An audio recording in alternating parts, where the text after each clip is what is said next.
You're good, Steve. All right, good evening. It is 6 o'clock at the Educational Service Center on July 19th for the Reconsideration Committee meeting for the Kite Runner for its use at the high school, both in the ELA curriculum in a variety of classes and as a resource in the library. This is meeting number 2 of this committee. As a reminder, this committee's job is to make a recommendation to the superintendent. A copy of that report will be filed by me to the requesters of this reconsideration, Ms. Keenan and Ms. Hager, along with the committee members here also. And so this committee, as the chair, we don't have the power to remove a book. All we can do is make a recommendation. So just know that that is what our purpose is this evening. As we did have a couple of people who were absent at our last meeting, along with maybe somebody new in the audience or watching online, we are going to do introductions this evening. So my name is Tim Harder. I'm the Director of Technology, Libraries, and Career Education for the school district. My goal here, or my job as a part of this committee, is to be the committee chair and make sure that we are following board policy and administrative rule 361.1, which lays out the entire process for reconsideration of material, and then I will be taking notes this evening and then filing that report with the superintendent. So. Jennifer Potter, I'm the executive principal of the high schools. I'm Susan Sarek. I'm assistant principal of both East and West High School. I'm Jennifer Chamberlain. I am the parent representative, and I'm a librarian of 20-some odd years, and resident of West End. I'm Lillian. I'm an incoming sophomore at West End West. Michelle Proudfoot, West Bend West English teacher. Kristen Becker, also West Bend West English teacher. Kim Christensen, district librarian. All right, so laid out in our board policy, there are 2 items that we have not done as part of the process. The first one is the sharing of identified strengths of the resource and area of concern. So we'll start that in just a moment here. And then it is that recommendation piece. I do want to remind the committee that we have a request for removal both from the ELA curriculum and the library, and that can be a whole recommendation to removal or keep for both, or it could be a removal and keep for one or the other. It does not have to include both, as those are 2 different entities. As you remember for our first meeting, from those who are here and then those of you who watch the video and review policies, that there's a separate library policy that drives our library collection here compared to our curricular materials. So that is why we will have that conversation at the end when we go there. So to start the process this evening, I will open it up to the committee to share their strengths. Once we're done with that process, we'll then talk about concerns that we have related to this material and its usage currently in our schools. We are targeting about an hour, so I'll keep my eye on the clock up there, but if you have questions or anything else, if not, I'm going to turn it over to the committee to share.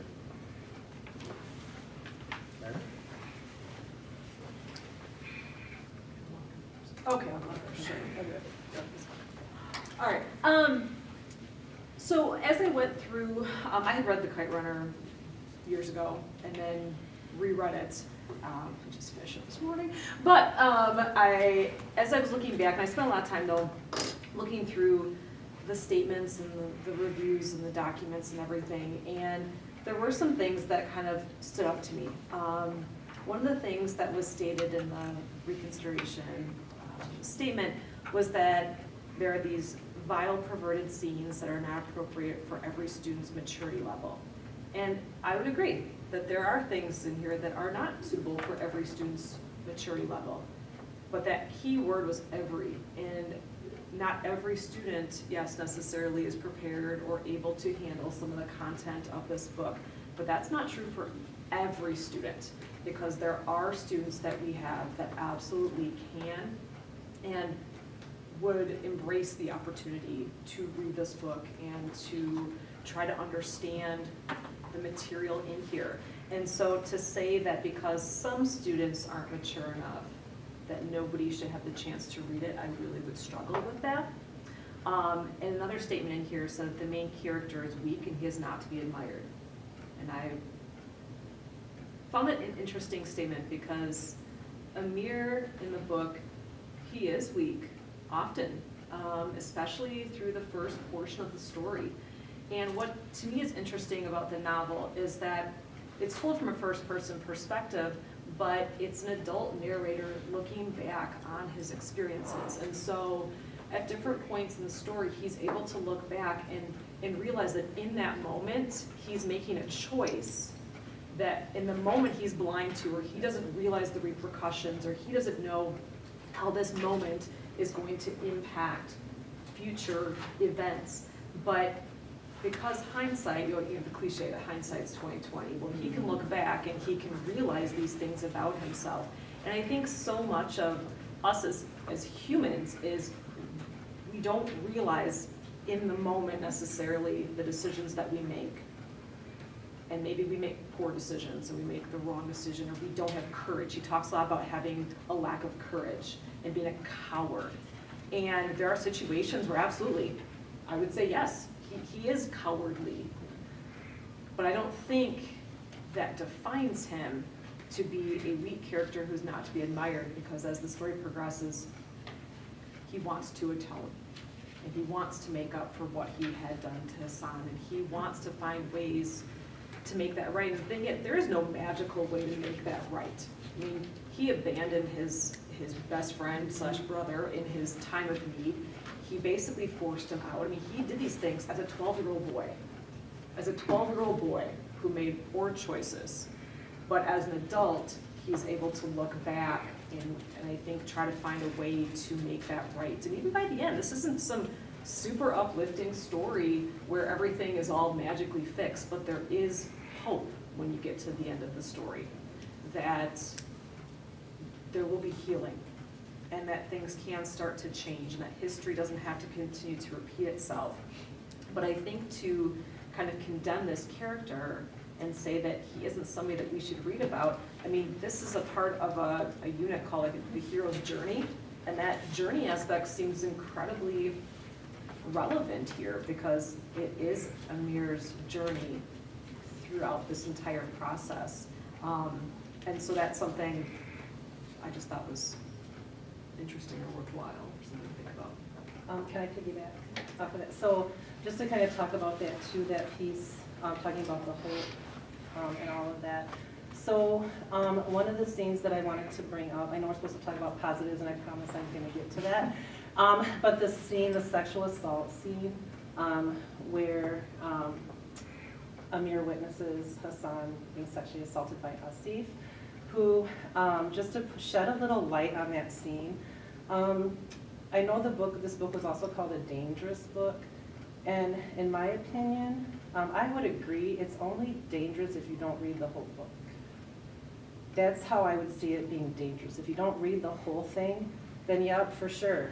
Okay, so before this scene in the alley, the sexual assault, previously, I think it was even a couple of years prior, Asif had cornered Amir and Hassan and was taunting Amir about hanging out with this servant and he's no better than a donkey and like having all of these hateful things to say, and got out his brass knuckles and was gonna teach him a lesson. And in that moment, Hassan took out his slingshot, had it loaded with a rock aimed right at Asif's face, and told him, you know, come any closer, paraphrasing, you know, you're gonna be called one-eyed Asif, you know, because he was a sure shot with a slingshot, like he was good. And in that moment, I found like it was interesting that Asif actually backed down. And I think those boys, they were terrified of him, rightfully so. As an adult, Amir realizes, he knew as a kid something was off about him. He didn't know the word for it, but as an adult, he realized sociopath, and it's in the book, that's what he's called. But anyway, he was this trouble, but the boys, I don't think even realized in that moment that he backed off.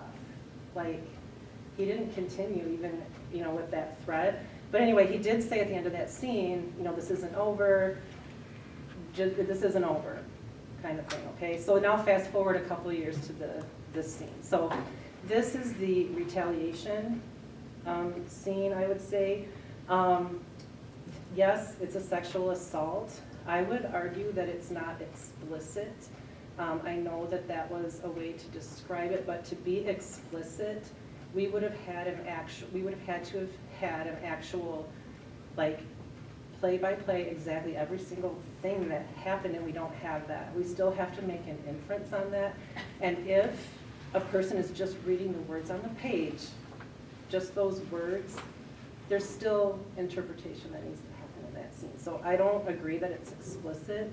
I will say this, it's not gratuitous. It's not a gratuitous sex scene thrown in the middle of this book. I mean, you know, it isn't. It's not glorifying sex in any way. It's clearly an evil act of domination and power over a weaker person, a weaker character. It's retaliation for the embarrassment from a couple of years ago. I'm going to show you, you know, I'm going to put you in your place. You're going to know where you are. You're lower than me. All of that I think played into that scene. So I think too the fact that, I mean, it can happen to anyone, male or female. I think that it's horrific. I don't think anybody would argue that what happened in that moment was okay. It was horrific. It just awful, for sure, traumatic. And it was brought up in the last meeting about how triggering that could be for a student. Potentially, if they read that, it could be triggering. I would argue it would be triggering if you stopped there. If you cut the book off at the knees at that moment, problematic. Because now you're just left with that.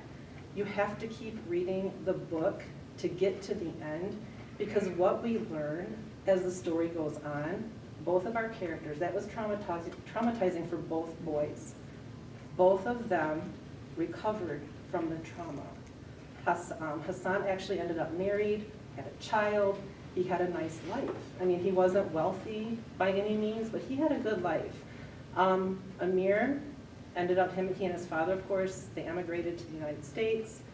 He graduated high school, went to college, was a writer, got married. You know, they both recovered from that.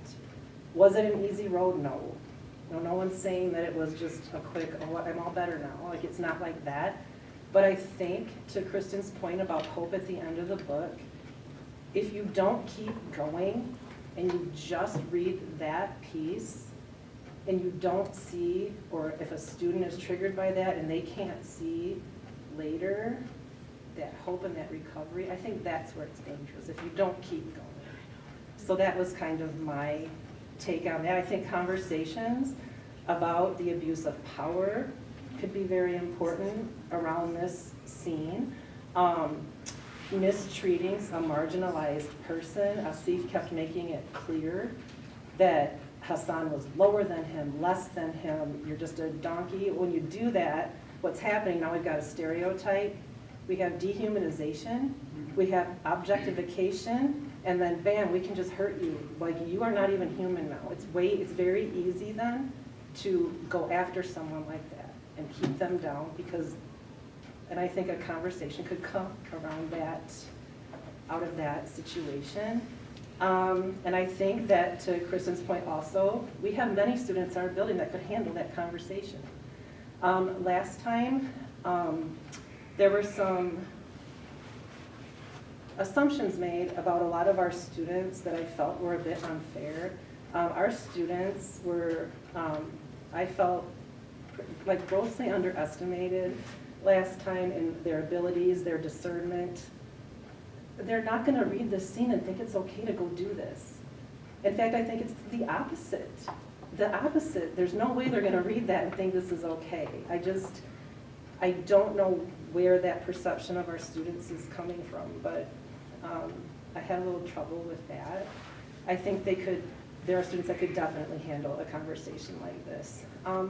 I would say too, we talked to, one of the themes that came out of this had to do with redemption. That was one of the topics that came out, but I would say, as a redeeming factor of this book, not only, you know, redemption, but I think there could be discussions about betrayal, you know, with friendships and even parents, like thinking about Amir and his dad's relationship. You know, we find out later, when we know Amir's very jealous of Hassan, we find out later that they're brothers. Sorry if you didn't read that. They're brothers. Just some of that and betrayal and, you know, what that really is. I think definitely good versus evil. You can have discussion around that. Abuse of power, I kind of talked about that. I think parent-child relationships. I mean, clearly, father-son, father-daughter, traditions, old versus new. We had a lot of that, like the old way of doing things in the country. We come to America like the new, kind of that old versus young and tradition versus new. I think there can be conversations around that. need for approval, that need for parent approval, and how far do you go for that? Definitely trauma, and then, like I said, read the whole book so that you get the whole picture for that. And I think also, I realize that this topic is a difficult one to talk about. It is hard, it's a tough topic, but just ignoring it and not talking about it or not addressing it, hoping it just goes away, like, I find that to be also dangerous. I think that these topics, though they're difficult and uncomfortable, they have to be talked about. It's how we grow as people. You have to talk about it, have conversation, wrestle with it a little bit maybe, to come to a conclusion, or challenge your own values. I mean, it's okay, keep your values, don't change them, but maybe challenge them a little. Know why you feel the way you do. I just think a lot of that can come out of reading this book. So those were some of the redeeming pieces that I felt. One of the things that you're really hitting on that I've thought a lot about, because we talk a lot about this, is the standards in which we teach. And it's very difficult to, especially when it comes to theme as you know, English teachers, it's very difficult to find that progression that naturally is rigorous, and especially when it's in regards to theme. And the themes of this novel are so complex and offer such a level of rigor that, I mean, oftentimes you don't get to see in novel sets that are chosen for the whole class to read and those types of things. And I agree with your statement too. There's going to be some students that this might not be their choice book. There might be some students who might be recommended it's not their choice. You know, I mean, there's a lot of pieces around this, but I think in terms of like where we're looking for rich materials for students to engage in, one of the strengths is the complex themes where we get that win of not having to really think really hard about how something is developed as theme, how we teach that at a high school level differently than we teach it at a middle school level, differently than we teach it at an elementary level. It opens the door to that when we're talking about strengths. I'd add to that rigorous, yes. And I come to this I'm a parent of 2 high readers, and I tried really hard to, this is the first time I've read this book. I'm confessing, a librarian. I tried really hard to like read it with that, like, okay, you know, high school kid, and I do have high readers, so I understand that maybe there would be some readers this wouldn't work for in terms of the complexity. However, I found it really readable. You know, sometimes a book can be rigorous, and we've all done that. You know, you glance your eyes over passages, you say it out loud to yourself, you think you're smart, and you still like, what did I just read, right? We've all been there. And I'd be curious to hear what Lily thinks, but I thought that this book was riveting. I thought it was, you know, when I look at what the criteria is for the selection of instructional resources, I'd argue that I think you'd have a hard time finding a book that hits on more of these, you know, what you're trying to accomplish in a way that humanizes difference, humanizes the, like, our ability as humans to look at you and say, you are not like me. I don't know your story, I don't trust you, I don't like you, you know, right? And you get into the mind of this character, and he is you, he is all of us. This is like, to me, this story was so, it's like picking up the tradition of storytelling from the beginning of time. Yes. Of, you know, just this like, since the themes of love and acceptance and regret and fear and desire for a good life and safety and connection with the divine and jealousy and guilt. And I mean, I see biblical allegory in this book, like so many things to me that were just so powerful. Like I'm so happy that I've read this book. And one other thing though, all that being said, all those redeeming qualities, I will agree with you, Michelle, that the author does it in a way that is so gentle and protecting. I felt protected. I felt like the author was saying to me, this is the worst of humanity, and I'm sorry to have to tell you this. Like, I'm sorry to have to show you this. I'm gonna take some of this stuff off camera. Like, right, I'm gonna let you fill in those details. You know, I think, to me, the scene that's most, it's out in the bathtub. As a parent, that just, you know, I mean, as a reader, you know that's coming, it's horrible. And I was like thanking the author for protecting me a little bit from being that parent that opens that door. So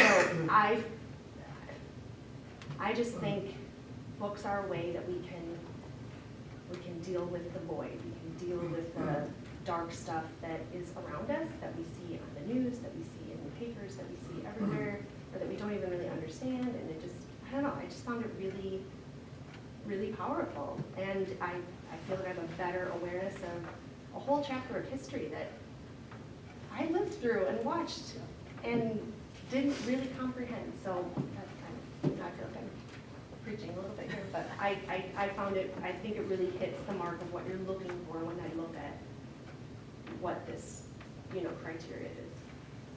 I think for me personally, this was honestly a really amazing book, and I'm very glad I read it. I personally, before I read this, even if it was on a choice list for one of my classes, I don't think I would have been gravitated towards it just because it wasn't necessarily my comfort zone. But I'm glad I read it because I feel like it's such an important book because it, you know, it taught me about a whole like range of things that I had no idea about before, you know, because I wasn't alive when a lot of this was happening. So it's another way to see it. And, you know, personally in the future, I think that I will be more gravitated to looking at books outside of my comfort zone so that I can read books that like teach me some of these lessons and open up, you know, real life experiences from different parts of the world and different cultures like this. And the scenes that were shown at the last meeting, I will say that those were like tough scenes, like just out of like in like the packet and also in the book. I think in the book, it's a lot, almost not better to read, but it makes a lot more sense contextualized because it's like they didn't just throw these like very violent scenes in there. Like there was a reason for these scenes to be in there. And yeah, there's like a reason for those scenes to be in there, and it's, yeah. And I think it's not an easy book. And, you know, also, as people have said before, not everyone would maybe be reading this, but again, not everyone has to read it. It's a choice book. And I think that I would honestly recommend this book to some of my peers if it's on a choice list in one of our classes. I'd be like, hey, that's a pretty good book, you should read it. Because personally, I'm looking at it and I'm thinking of, like, just from essays I've done in the past, there's a lot of good essay material in here that could result in a very good, powerful, well-written essay that has a topic, like that topic that is very like deep, and it's not just like a nice simple story. Like it has a lot of things that you could write about and think about, and I think that's important in a book to read. I want to read books like that. Can I just speak to what Lily talked about? So Lily, you talked about putting yourself out of your comfort zone, and I love that because I thought about that a lot. We like to stay in our comfort zones. I do. I don't like change. I like to be my little nestled cocoon. But I think putting yourself out of your comfort zone, that is the only way that we as a society will ever grow. That's how we gain tolerance. That's how we develop empathy, is to be outside of that comfort zone. Because if we only ever read about people who are like us, then we will never ever see a world beyond ourselves. And we will never, there's no unity without that. There's no peace. There's none of that if you cannot see a world that is different than your own. And as you talked about some of those violent scenes, if you're just gonna cherry pick and you're gonna take all the scenes that are the worst and put them all into pages and you read, well, yeah, things look terrible. That's how for any book. Same with the language piece of it. I mean, even the reviews talked about how the language was very minimal as far as the profanity goes. I mean, the reviews said that. I mean, it's there absolutely, but it's spread throughout the whole novel. But you're absolutely right. Like when you just read those scenes out of context, what is going on here? And again, it doesn't make them easy when you read them, but to understand, yes, the context of what was happening before and then what happens afterwards, it fits with the story, it fits with the narrative, and the story doesn't work without it. And I know there's several things in the statement about the homosexual aspect of the rape, and I don't know if that's more of the significant issue or if it's rape as a whole. I mean, none of those things are acceptable in any way, shape, or form. And as you talked about, which like, no student is going to read this and be like, this is a lesson of what I should do. I mean, oh my gosh, it's everything. You know, our students who would choose to read this would see this violence and the misogyny, all of these pieces. They're lessons of what has transpired, of what happens when we don't stop some of those things, and how that power can continue to corrupt, even on a small level, but also when we talk about the government in the story too, and the Taliban and all sorts of pieces, it all weaves together, so. That's exactly where I was going to step in, was this book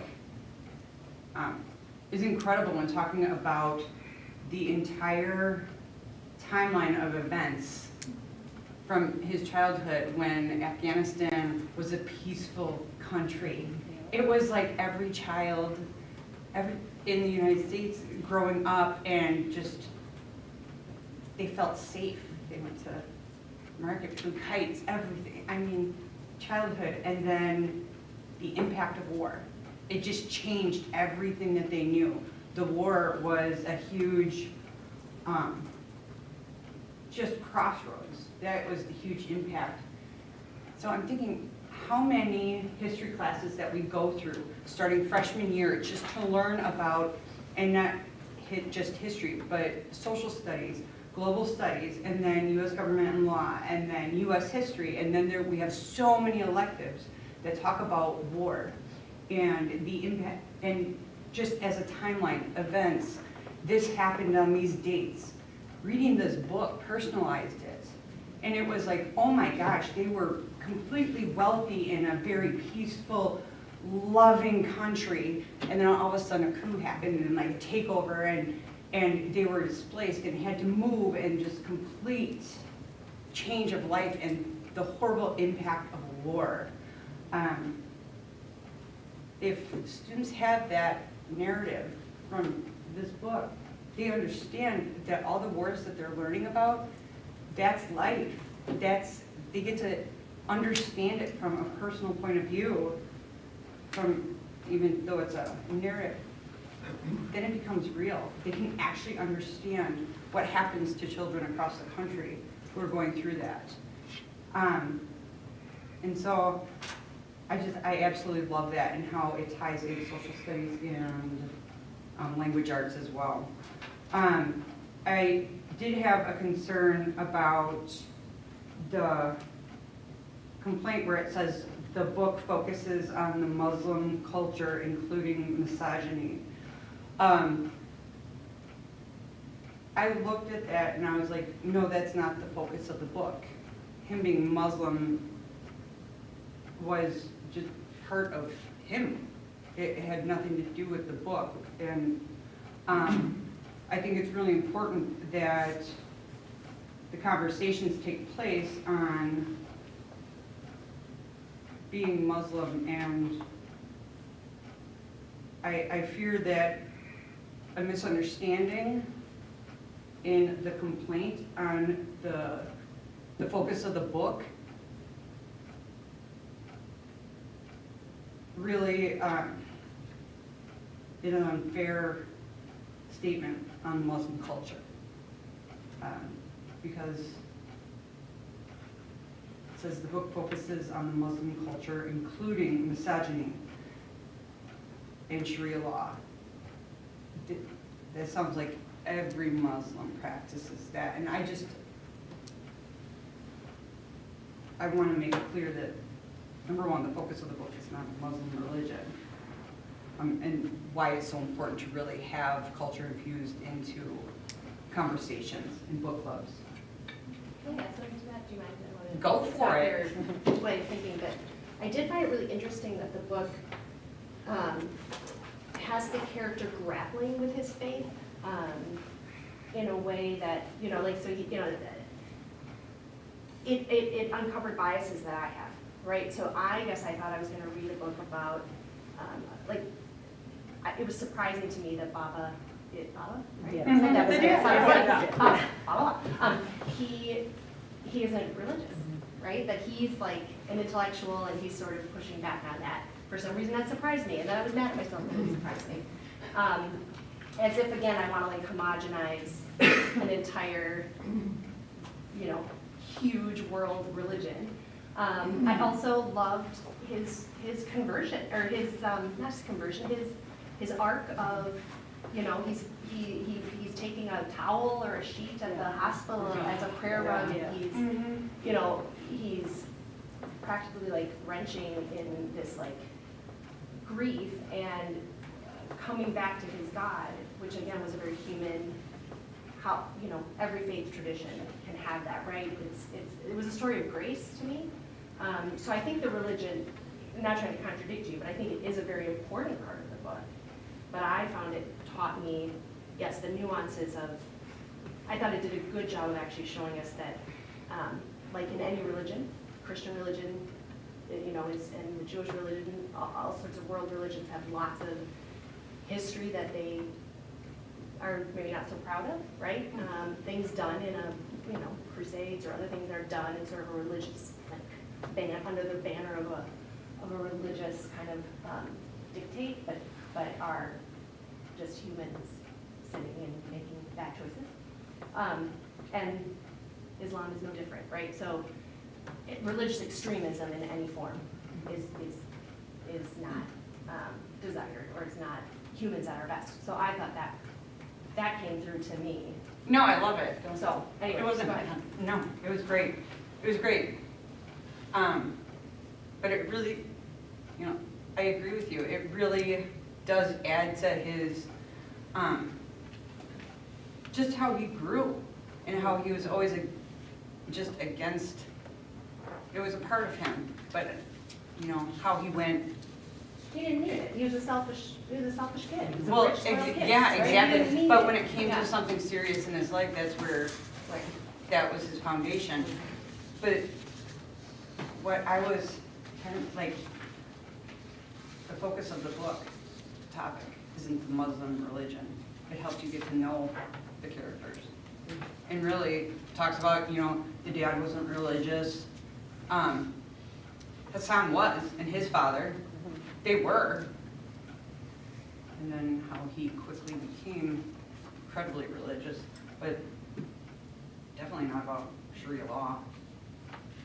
And so that was brought in multiple times, Sharia law in the complaint.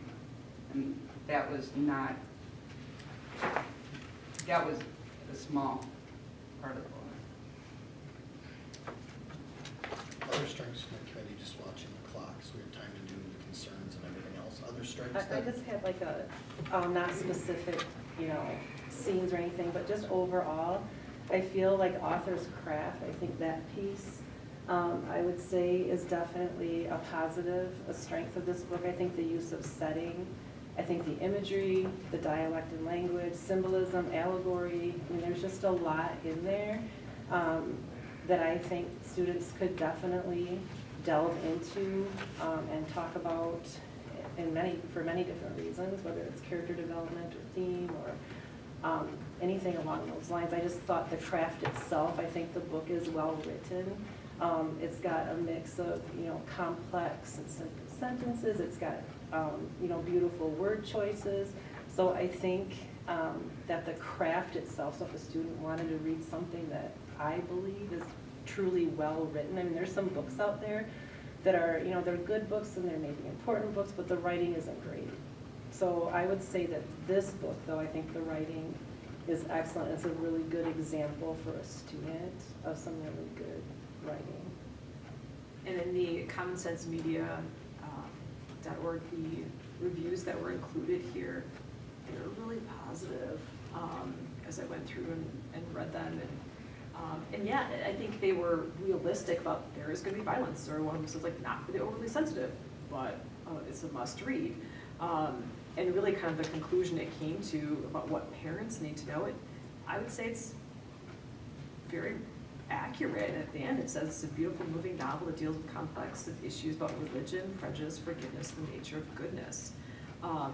And so I think a lot of those reviews that you'll find out there and that were included here were really very positive in nature. And like going off of some of the points you made, I agree that like this book, it's probably one of the best written books I've read. Like there were moments where it did make me tear up because it was just so well written, how Amir was like, you could feel his emotions seeping through the page. And it was just like, oh my gosh, like this is amazing. And, you know, going back to how it's like this book, you know, is about like the Muslims and the Sharia law with the misogyny. It, like, as it said before, it's not. Like, throughout the entire book, Amir is finding who he is, and he faces many challenges on that. And he has many regrets and guilt in his life. And he tries to make it right. He does what he can to make it right. Even though he can't make up what he didn't do for Hassan, he, you know, makes it up in his own way by, you know, taking in his son, bringing him back to America where he is safe. And I think that's what's more important in the book than the small portion of religion. That honestly, I agree, it's just, it happens to be in the book. It's not a book focused on that. All right. With that being said, concerns. So as we went through, there were a couple of concerns that were brought up. So I made a couple of notes. One would be the fact that the maturity level of the book may not be for all students. I just want to make sure I'm paraphrasing this right for my notes. The sexual scene could be dangerous if it was only that portion that was read, not the entire book's during context. And then just a little bit that there is, as I read this language, however, even the reviews discuss that it was very well. So those are the concerns I kind of heard pulled out, but to go back to that process, any other concerns that this committee would have? I think the concern as a parent I would have is just, but I think it's already addressed, I'm guessing, but I don't know the whole, what materials accompany the book. I have no problem, I would welcome as a parent having accompanying write-ups or information that would help my child make a good decision. Truth be told, at the high school level, I wouldn't probably have interfered with my kids making the decision. But I think I would like to have that information, and I think making it transparent and available is only right. I mean, I guess that's hard, it's a slippery slope where you stop, right?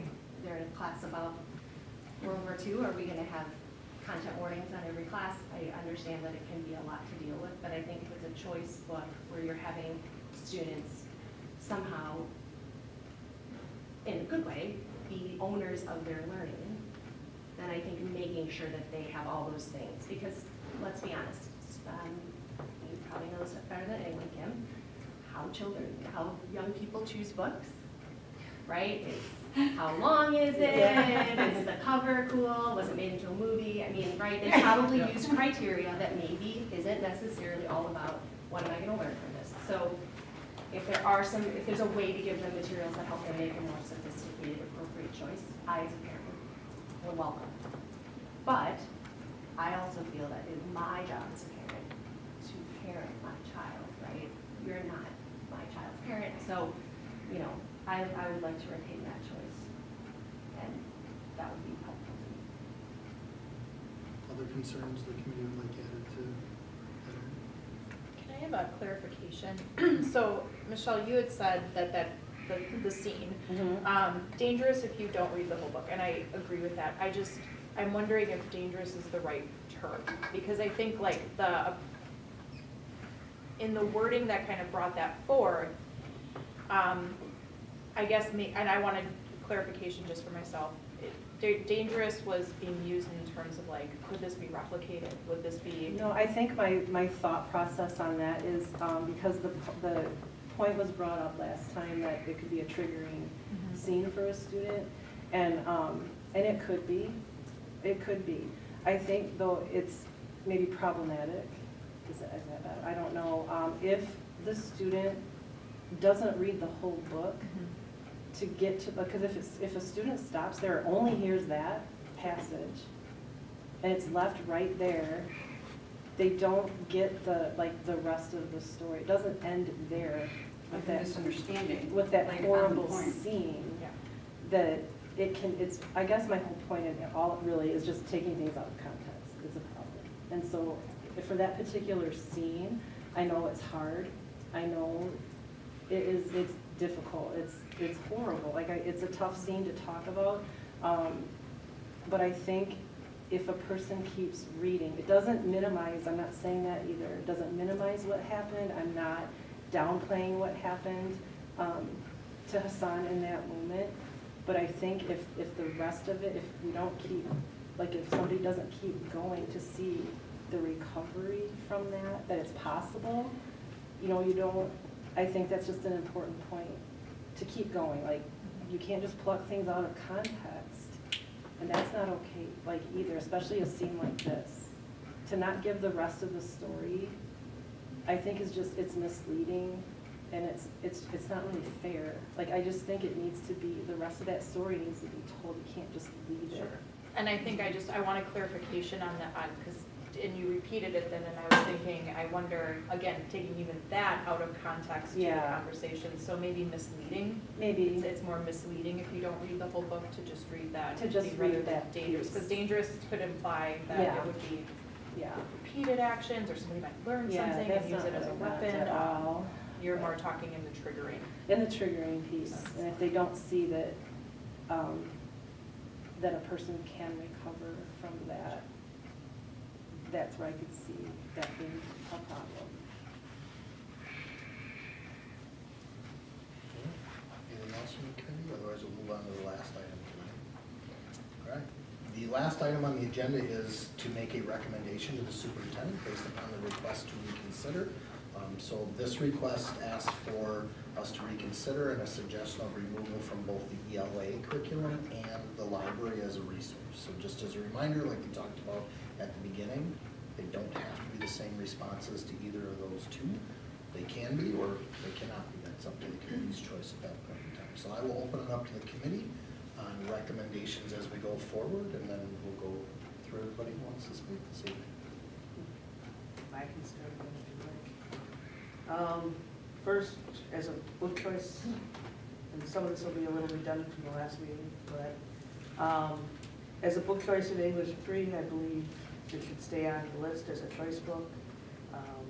Every reader should have an opportunity to find, or any English class actually, that's a choice book. Every reader should have an opportunity to find something that fits their needs or interests. Too many students have been turned off of reading because they didn't have any choice in what book they read. Like I said before, I've been around a long time. I've seen kids have to read the same book, every single kid, incoming freshman had to read the same one, sophomore had to read the same one, and too many kids were not engaged. I've seen the turnaround. I get to see the kids talk about the books. I get to see them discuss them, and very eloquent. So nicely done. It is just amazing to watch them progress and to see what they can do. As far as libraries, this is for both, not only the books of Kite Runner, but also, we also have the DVD. Libraries have books for every student, but not every book is for every student. My favorite quote. The library is about having a choice for its patrons. My professional code is to serve all my students and staff at different levels. It's a challenge to actually hit all the different age levels, all the different interests, all the different cultures, and everything. The hardest one of all, without saying, is the high school. 9th through 12th grade. They grow so much from 9th grade to 12th grade, and they have to be ready to go out into that real world at the end of 12th grade. One of the recommendations, or when I was reading all of my professional reviews, it is definitely a higher level book, highly recommended for the college-bound kid to watch all the conversations that come from this and all the different themes and everything else, that it just prepares those kids so much for what they're going into. Is it for every kid? No. But we teach the kids from early on that if they don't like a book, the book isn't for them, put it down. I would hate to have a library that is only geared towards freshmen and not for my advanced kids and not for anything else. Our schools are made up of widely diverse students and families. The biggest challenge libraries have is making sure that we have a variety of materials that reflect the many different interests, cultures, and needs of the students in our building. We work hard to make sure that every individual and family can find a variety of things to meet their tastes and needs. And at the same time, we know that not everyone, not everything will be the one that each individual family appreciates. Once again, libraries have things for every student, but not everything is for every student. Also, with our students going to the public library. Our public libraries are wonderful, but it's not always good. It's not always a choice for every one of our students. They can't get there for a variety of reasons or can't use that library for a variety of reasons. Same thing with going on Amazon. I also pulled, like, the high school is one of my newest libraries that I've added on. And I'm like, when I was reading the challenge, and I had to look up the information for Tim to see what we had for it, I'm like, we have the DVD? So I had to go and pull the DVD. And I'm like, okay, I've been listening to the school board meetings and going back and forth. I'm like, okay, what am I gonna find when I read the back cover? What's gonna be rated? And I was very surprised when I turned it over, and I'm like, okay, it's PG-13.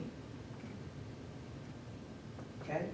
That fits every single one of our criteria for the school district, for the school board policy and materials up at the high school. Also, if we don't have some of these more challenging materials available for our kids, we are doing them an extreme disservice.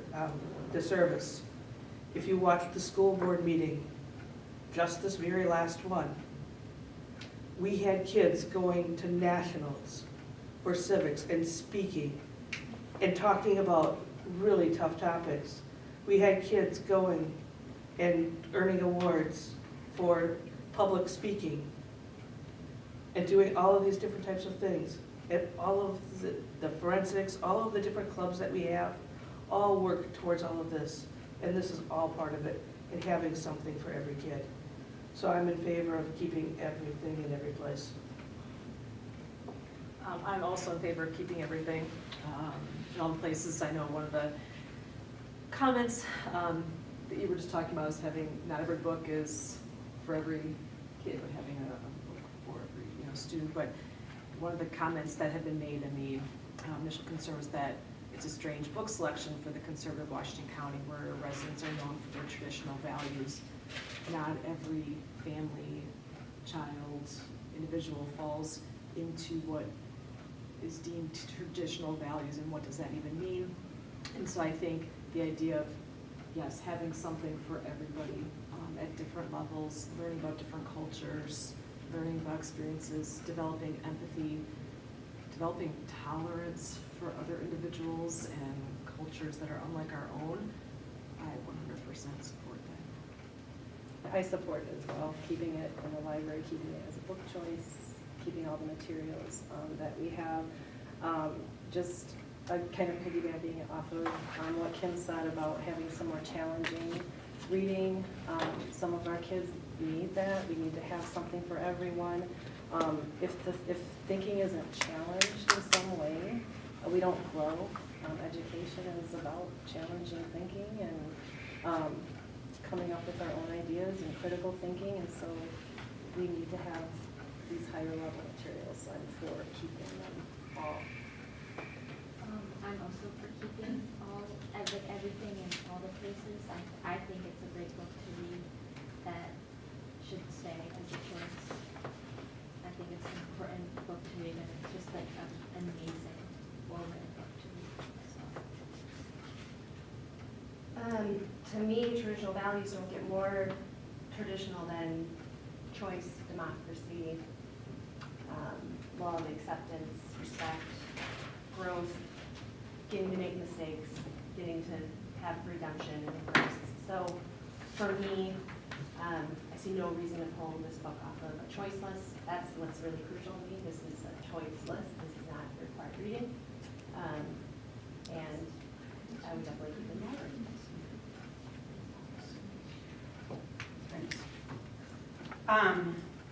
I absolutely believe this needs to stay in the library and in book choices.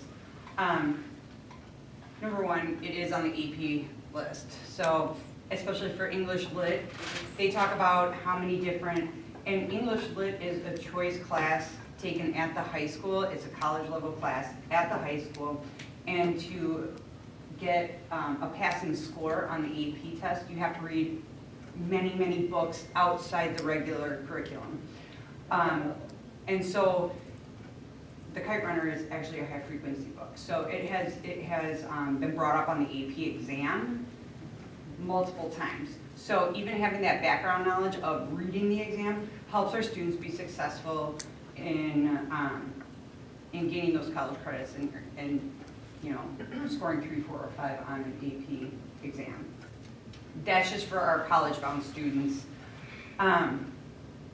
So that being separate, I think we have everything in place because the concerns were students who could be triggered. Our teachers know our kids in our classrooms. Because if a student picks a book, they can say, no, I don't think that's the right one for you. And then they'll come up with a decision together, and then parents have to approve it. Wonderful. And I know the concern was parents who aren't invested. That's a small minority in our community. We have amazing parents. We have amazing parents who are invested, and again, making decisions for a small minority that impacts all of our students, I think is really not a wise choice. So I believe this needs to stay in the library and as a choice book in our book clubs. I would agree for keeping them in both places as well. I think I'm looking at this more from a, what I had stated before, looking at what we want students to learn just based on the standards. And as a former ELA teacher, this is a gem. It's hard to capture all of the things that we want to teach students, and it's not, I'm not talking about content, I'm talking about literary development, the multiple perspectives, the amount of things that you can just garnish from this, and if it is a choice that a student would want to read this book, and a family would want their child to read this book, I would say take hold. That's a great opportunity if that's what's being presented. But it's also a choice, and I do agree that it should be a choice and a discussion. All right, so a couple of things this evening, just I want to paraphrase. So when I look at recommendation and strengths and concerns, the recommendation for the superintendent would be to keep this material as a resource that is a choice book and a library book. I do want to remind the committee when we talked about this that this book previously was used as a whole class read in contemporary literature. However, that class is actually being redone right now. and is not being recommended that that be a whole class read for starting in the 23-24 school year. So my write-up will reflect that this is about a choice, not a whole class read for any of the ELA curriculum. Does anybody have a concern with that statement? That's why I'm bringing it up now, so I write it appropriately. No, and I just want to be I sort of do, because I transparent. don't feel like that was the question we were asked, so I guess I don't know if I feel comfortable saying that I would agree that it shouldn't be part of a curriculum. I mean, because I just don't feel qualified to make that, I don't know the whole context of the curriculum, I'm not in that position. So I. And that's one of the areas of removal, however, the teachers have already identified it's Okay. going away. Okay. But that will be referred to in there that it was used as a prior whole class choice, or a whole class read that is actually being removed for this year. So I just want to be aware of that, so Oh, we're clear on that as a committee. So we don't, See that. our recommendation on that is irrelevant. It's already been removed at this Yeah. point in time. It was But- part of a curriculum review Yeah. in terms of The the, redo of. yes. Got it. but yeah, Separate I will from be this cap- conversation. Got it, okay. I will be That capturing makes more all of the sense. usage Okay. pieces, so the fact that it is gone, that we are recommending it still to stay as the choice book in these other Got courses. it, okay. Can I add one more thing that I forgot to mention? School board policy 361.1, the last paragraph does state the district shall not unlawfully discriminate in the selection and evaluation of instructional materials or resources on the basis of sex, sexual orientation, race, color, gender identity, national origin, ancestry, religion. It's a discrimination policy. I think the school board, based on the complaint about the misogyny and Muslim culture, that would be an area where this could potentially violate the discrimination policy. So I believe they need to be extremely cautious following their own policy. Other clarifying statements? All right, so first of all, thank you from myself, the school district, the school board, and our community for volunteering or being voluntold, depending upon who you are at this table, to sit on this committee, but I greatly appreciate your time and effort. Some of you have been on multiple of these committees, so thank you to all of you for that. Other than that, I will complete the write-up for this reconsideration committee response. I'm hoping tomorrow, but by sure by the end of the day Friday. So you will see that emailed out to you along with the requesters for reconsideration and Ms. Jen Miller, superintendent. What's the timeline then after that? Kristen, I believe it's 30 days for appeal. Okay. And so then that will be written up in there in terms of what that process would be. And then that appeal goes to the superintendent if one is filed. Okay. So, yep, and that I will reference that. Okay. That's actually part of the board policy that says we Gotcha. include that, so.